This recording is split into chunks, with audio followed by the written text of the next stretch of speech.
पावसाळ्यात द्राक्षाची पाने खराब होतात आणि त्याची 9 मोठी कारणं आपण ह्या व्हिडिओमध्ये सविस्तरपणे समजून घेणार आहोत। शेतकरी मित्रांनो, आता येतो सर्वात महत्त्वाचा भाग। रोग येण्यामागे हवामान जबाबदार असते, पण रोग वाढण्यामागे अनेकदा द्राक्ष बागेतील जे व्यवस्थापन असतं हे कारणीभूत ठरत असतं। आणि याच संदर्भामध्ये आपण या व्हिडिओमध्ये डिटेल अशा काही गोष्टी आहेत त्या समजून घेण्याचा प्रयत्न करणार आहोत। यामध्ये सगळ्यात महत्त्वाचं म्हणजे शेतकऱ्यांकडून काही मोठ्या प्रमाणामध्ये चुका होतात। सर्वात पहिली चूक म्हणजे पाणी साचू देणं। बऱ्याच वेळा पाऊस सातत्याने होत असतो आणि अशा परिस्थितीमध्ये द्राक्षाच्या मुळांना पाणी जितकं आवश्यक आहे तितक्याच प्रमाणात ऑक्सिजन हाही आवश्यक असतो, पण सतत पाणी साचल्यामुळे ही जी काही मुळं आहेत या मुळांना अन्नद्रव्य असेल किंवा इतर ऑक्सिजन असेल हे शोषणामध्ये अडथळे निर्माण होतात। दुसरी चूक म्हणजे द्राक्ष बागेमध्ये जोपर्यंत रोग दिसत नाही तोपर्यंत फवारणी न करणे। लक्षात ठेवा, द्राक्ष बागेमध्ये जेव्हा फवारणी घेतो या फवारण्या प्रतिबंधात्मक जर फवारणी घेतल्या तर त्याचे रिझल्ट आपल्याला द्राक्ष बागेमध्ये चांगल्या प्रमाणामध्ये मिळतात आणि द्राक्ष बागेमध्ये खर्चही कमी प्रमाणामध्ये होतो असतो। त्यानंतर द्राक्ष बागेमध्ये तिसरी चूक शेतकऱ्यांकडून होत असते ती म्हणजे एकाच बुरशीनाशकाची सतत फवारणी। त्यामुळे सुद्धा या पावसाळी वातावरणात बऱ्याच वेळा पानं खराब होण्यासाठी कारण ठरत असतात। आता चौथी चूक म्हणजे द्राक्ष वेलींना मोठ्या प्रमाणामध्ये उपलब्ध होत असणारं नत्र। यामुळे सुद्धा जी काही द्राक्षाची कोवळी पानं आहेत किंवा जी काही जुनी पानं आहेत ही लवकर रोगाला बळी पडत असतात। पाचवं कारण म्हणजे बागेतील वापसा आणि हवेचे महत्त्व। शेतकरी मित्रांनो, द्राक्ष वेलीवरती निरोगी पाने तयार होतात ती निरोगी मुळांमुळे। जमिनीमध्ये योग्य वापसा म्हणजे पाणी आणि हवा यांचं संतुलन जर व्यवस्थित असेल तर निश्चितच त्याचा चांगल्या पद्धतीचा फायदा आपल्याला द्राक्ष वेलीमध्ये होत असतो। त्यामुळे पावसानंतर शक्य तितक्या लवकर अतिरिक्त जे काही पाणी प्लॉटमध्ये साचलेलं आहे याचा लवकर निचरा होणं यासाठी उपाययोजना करणं गरजेचं असतं। बऱ्याच वेळा द्राक्ष वेलीवरती दाट फुटी झालेली असतील, काड्यांची संख्या थोडीशी जास्त झालेली असेल, जेणेकरून सूर्यप्रकाश आणि हवा हा प्रत्येक पानाला पोहोचेल यासाठी त्या काढून घेणं गरजेचं असतं। यामुळे पाने लवकर कोरडी होतात आणि रोगाला कमी बळी पडत असतात आणि त्याचा धोकाही कमी होत असतो। महत्त्वाचा आणि जास्त करून विचारला जाणारा प्रश्न म्हणजे ही जी काही पानं लवकर खराब होत आहेत यासाठी फवारणी नेमकी कशी करावी, आणि याच प्रश्नाचं उत्तर आता मी तुम्हाला ह्या व्हिडिओमध्ये देण्याचा प्रयत्न करणार आहे। शेतकरी बांधवांना, द्राक्ष बागेमध्ये कोणतीही फवारणी घेताना जर सायंटिफिक पद्धतीने नियोजन झालं त्याचा निश्चित आपल्याला चांगल्या पद्धतीचा फायदा आपल्याला बागेमध्ये मिळतो। पावसाळी वातावरणात फवारणी करताना जो काही पाण्याचा पीएच आहे हा अतिशय महत्त्वाचा आहे आणि त्याचं तो व्यवस्थित नियोजन करून एक सर्वसाधारणपणे 6.5-7च्या दरम्यान जर तुम्ही व्यवस्थित फवारणीचा पीएच ठेवला त्याचे तुम्हाला चांगल्या पद्धतीचे रिझल्ट मिळू शकतात। त्याशिवाय जे काही फवारणी घेत आहेत त्यामध्ये स्प्रेडर असेल किंवा स्टिकर असेल याचा वापर तुम्ही करायला हवा। त्यामुळे औषध पानावर व्यवस्थित टिकून राहील आणि त्यामुळे बऱ्याच वेळा ज्या काही प्रतिबंधात्मक फवारण्या तुम्ही घेताय त्याचे तुम्हाला चांगल्या पद्धतीचे रिझल्ट मिळू शकतात।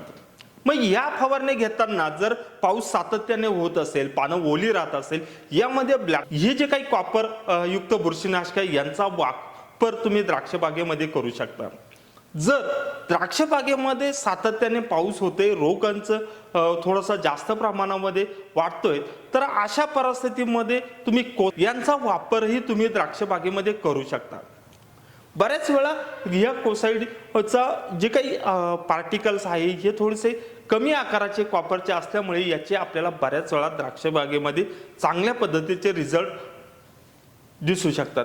बऱ्याच वेळा रोग सुरुवातीला जास्त दिसत असेल अशा परिस्थितीमध्ये कॉपर युक्तच बुरशीनाशकांवरती अवलंबून न राहता इतरही जे काही बुरशीनाशक आहे यांचाही वापर तुम्ही द्राक्ष बागेमध्ये करायला हवा। त्यासाठी व्यवस्थित कृषी तज्ञ असेल किंवा कृषी सल्लागार असेल यांच्या मार्गदर्शनाखाली जर तुम्ही द्राक्ष बागेवरती जर फवारण्या घेतल्या त्याचे तुम्हाला चांगल्या पद्धतीचा फायदा होऊ शकतो।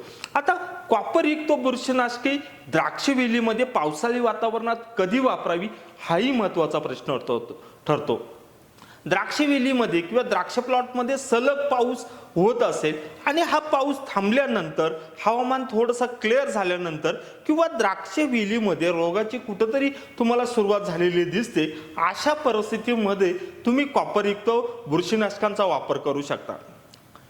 त्यानंतर कॉपरयुक्त बुरशीनाशकांचा वापर ज्यामध्ये बोर्ड असेल किंवा झिंक बोर्ड असेल, इतर जे काही प्रकार आहेत, हे जे पानं पूर्ण थोडेसे परिपक्व झालेले अशा परिस्थितीत सुद्धा तुम्ही या कॉपरयुक्त बुरशीनाशकांचा वापर करू शकता। बऱ्याच वेळा कॉपर फवारताना द्राक्षवेलीमध्ये कोणत्या प्रकारची काळजी घ्यायला हवी आणि या काळजीचं नेमकं महत्त्व काय आहे हे थोडंसं समजून घेऊया। द्राक्षवेलीवरील कोवळ्या पानावर जास्त डोस देऊन तुम्ही कॉपरयुक्त बुरशीनाशकांची फवारणी करू नका।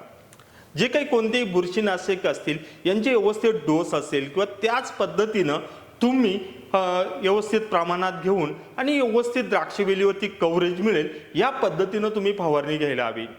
बऱ्याच वेळा दुपारी जर थोडंसं ऊन जास्त प्रमाणामध्ये असेल, अशा परिस्थितीमध्ये सुद्धाही तुम्ही कॉपरयुक्त बुरशीनाशकांची फवारणी टाळायला हवी आणि प्रत्येक फवारणीमध्ये सतत जे काही कॉपरयुक्त बुरशीनाशक आहे यांचाही सलग वापर करू नका। बऱ्याच वेळा एकच मॉलिक्यूल जेव्हा आपण सातत्याने वापरतो त्याचेही बऱ्याच वेळा आपल्याला रिझल्ट थोडेसे कमी प्रमाणामध्ये मिळत असतात। आता पानं जर तुम्हाला व्यवस्थित टिकवायची असतील, या परिस्थितीमध्ये द्राक्षवेलीला या पावसाळी वातावरणात योग्य अन्नद्रव्य व्यवस्थापन होणं सुद्धा गरजेचं आहे। जर पावसामुळे पाने फिक्कट दिसत असतील आणि त्यावरती रोगाची लक्षणं दिसत असतील तर थोडंसं पान पिवळं असेल तर एखादं पानद्याचे काही वेगवेगळे प्रॉडक्ट मार्केटमध्ये याची एखादी द्राक्ष बागेवरती जर फवारणी घेतली त्याची तुम्हाला चांगल्या पद्धतीचे फायदा होऊ शकतो। त्याबरोबर जे काही चिलेटेड मायक्रोन्यूट्रन मिक्सर आहे ज्यामध्ये याराविटा आहे की यारिच आहे, मल्टीप्लेक्स सारखे काही चांगल्या पद्धतीच्या मायक्रोन्यूट्रन आहेत, यांचाही वापर तुम्ही द्राक्ष बागेमध्ये करू शकता। बऱ्याच वेळा जे काही फवारणीचे बुरशीनाशक असेल किंवा फवारणीतून मायक्रोन्यूट्रनचा वापर असेल, याबरोबर जर गरजेनुसार द्राक्ष बागेतील पानं टिकवण्यासाठी जमिनीतूनही खतं देणं गरजेचं आहे। यामध्ये 05234 असेल, मॅग्नेशियम सल्फेट असेल, याचाही एखादा डोस तुम्ही जमिनीतून दिला तर निश्चित पद्धतीने त्याचा आपल्याला फायदा होतो। बऱ्याच वेळा या शेवटच्या टप्प्यामध्ये पोटॅशयुक्त खतांचाच वापर होतो, पण पानं टिकवण्यासाठी फॉस्फरस असेल किंवा मॅग्नेशियमही जमिनीतून देणं गरजेचं असतं। शेतकरी बांधवांनो, बऱ्याच वेळा द्राक्ष बागेमध्ये जे काही तुम्ही खतं देत आहात हे खतांचे डोस माती परीक्षण असेल किंवा पानदेट परीक्षण असेल किंवा वेलीची अवस्था असेल याच्या व्यवस्थित थोडंसं त्याचं मार्गदर्शन घेऊनच तुम्ही त्याचा वापर करायला हवा। शेतकरी बांधवांनो, आत्ता सध्या तुमच्या बागेतली पानांची परिस्थिती कशी आहे ही जर तुम्ही प्रत्यक्ष प्लॉटमध्ये जाऊनच जर व्यवस्थित चेक केली तर तुम्हाला योग्य पद्धतीनं निर्णय घेता येऊ शकतात। त्याचबरोबर प्लॉटमध्ये पाणी साचलेलं आहे का हेही थोडंसं बघून घ्या। त्यानंतर जर काड्यांची संख्या खूप जास्त वाटत असेल, थोडीशी गर्दी वाटत असेल, आतल्या काड्या थोड्याशा हिरव्या वाटत असेल किंवा दाट जी काही काड्या जिथं झाल्या आहेत तिथं थोडंसं त्या ठिकाणी रोगांचा प्रादुर्भाव जास्त वाटत असेल तर तीही कमी करून घेणं गरजेचं आहे। त्यानंतर पावसाचा अंदाज असेल किंवा फवारणीचा पीएच असेल, याही गोष्टीकडे तुम्ही लक्ष द्यायला हवं। बऱ्याच वेळा मी पुन्हा एकदा सांगतो की द्राक्ष बागेमध्ये पानं टिकवण्यासाठी एकाच मॉलिक्यूलचा वारंवार उपयोग करू नका। रोग दिसण्यापूर्वी द्राक्ष वेलीवरती फवारणी घ्या। बऱ्याच वेळा पानं खराब झाल्यानंतर बरेच शेतकरी बोर्ड असेल किंवा इतर फवारण्या घेतात, त्याचे दुष्परिणाम आपल्याला बऱ्याच वेळा पानं फवारणी घेऊनही द्राक्ष वेलीवरती आपल्याला झालेले दिसत नाही। शेतकरी मित्रांनो, द्राक्ष बागेत पावसाळ्यात जिंकायचं असेल तर औषधापेक्षा तुमचं जे काही निरीक्षण आहे हे खूप महत्त्वाचं आहे आणि खर्चापेक्षा योग्य वेळी सांभाळणं किंवा योग्य वेळ पाळणं खूप महत्त्वाचं आहे।